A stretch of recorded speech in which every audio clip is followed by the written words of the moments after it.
Vice President Yemi Osinbajo is currently presiding over this week's meeting of the Federal Executive Council at the Presidential Villa in Abuja. This follows President Muhammadu Buhari being away in Medina, Saudi Arabia for an 8-day state visit which began on Tuesday and will include an observance of the Umrah Lesser Hajj. Wednesday's meeting, which commenced at about 10 a.m., is being attended by the Secretary to the Government of the Federation, Boss Mustapha, and the President's Chief of Staff, Professor Ibrahim Gambari. Also present are ministers of state, and some presidential aides. Before the meeting, council members observed a moment of silence in honor of former Attorney General of the Federation and Minister of Justice, Bola Ajibola, who died at the age of 89.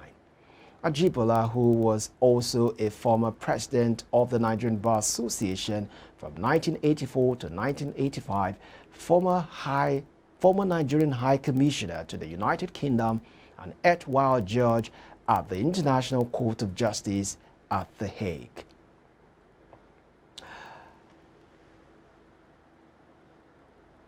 The West African Regional Bloc, ECOWAS, have condemned the kidnapping of 80 people last week in northern Nigeria. Many of those abducted in Zamfara State were women and teenagers who had been collecting firewood. It is unclear who carried out the abduction, but in the statement, ECOWAS called for the children's release.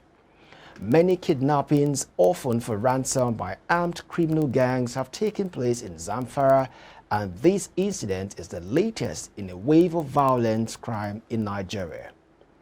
Armed gangs killed more than 70 people in 2 separate attacks in the central state of Benue State last week.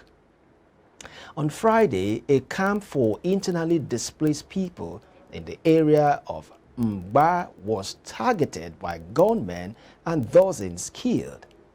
And a week ago, a number of residents were shot in the remote village of Omogidi in Otukpo local government area of Benue State, with some decapitated. The presidential candidate of the Labour Party, Peter Obi, was detained by the United Kingdom's immigration authorities during the Easter break over offences believed to have been committed by an imposter, the party's Presidential Campaign Council said on Wednesday. The Labour Party Presidential Campaign Council, in a statement by Diron Onifade, the head of the Obi Dati media team, said Obi was detained for questioning on Good Friday, April 7, 2023, when he arrived at Heathrow Airport in London from Nigeria. The statement added that he was after Nigerians who witnessed the incident raised an uproar. The statement said the immigration officials who were taken aback at the reactions of the people were forced to reveal that Obi was being questioned for duplication offense, meaning that someone has been impersonating him in London. He said the high implication of the offense is that the impersonator could be committing all kinds of weighty crimes and other dubious acts, and it could be recorded in Obi's name. The Minister of Information and Culture, Alhaji Lai Mohammed, set the call for his arrest and prosecution for admonishing Labour Party presidential campaign Peter Obi over inciting the public to violence is unjustifiable. The minister stated this on Wednesday in London while reacting to the call by elder statesman and leader of the Pan-Niger Delta Forum, Chief Edwin Clark, that he should be arrested and prosecuted for spreading fake news about Obi.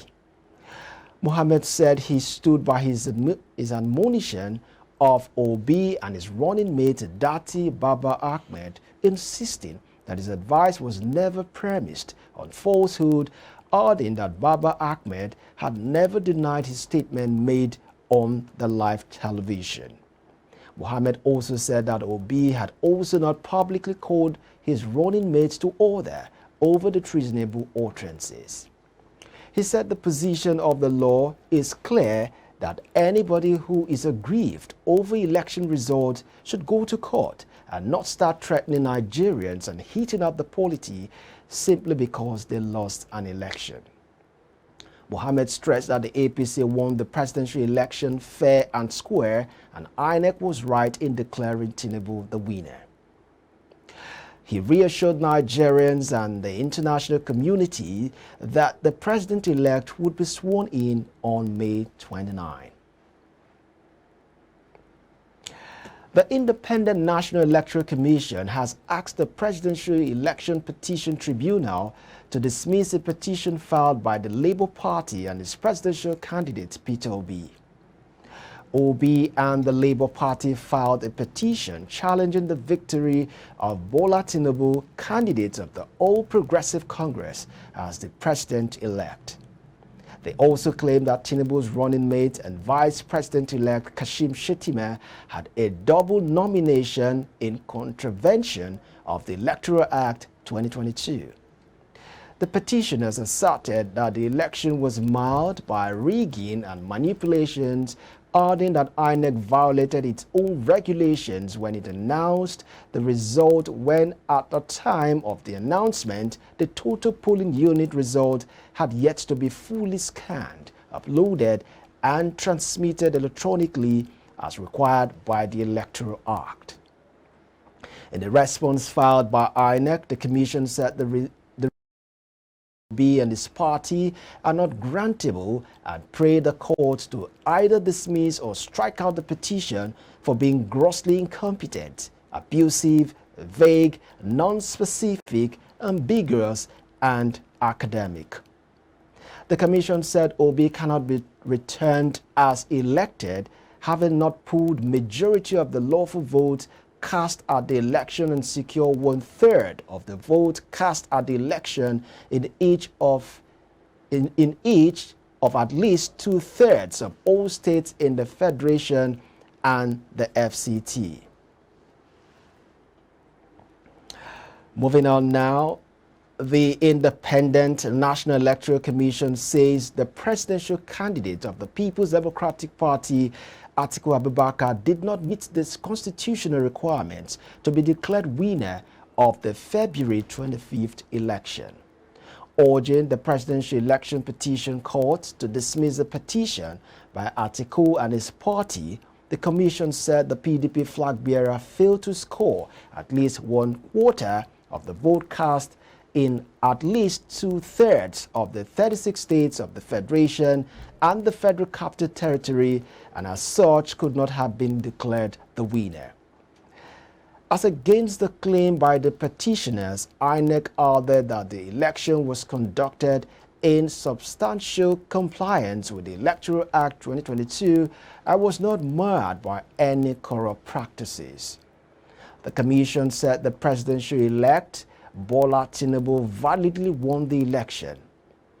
At the just concluded election, Tinubu pooled 8,794,726 votes to defeat Atiku, who scored 6,984,520, and Peter Obi of the Labour Party, who got 6,101,533.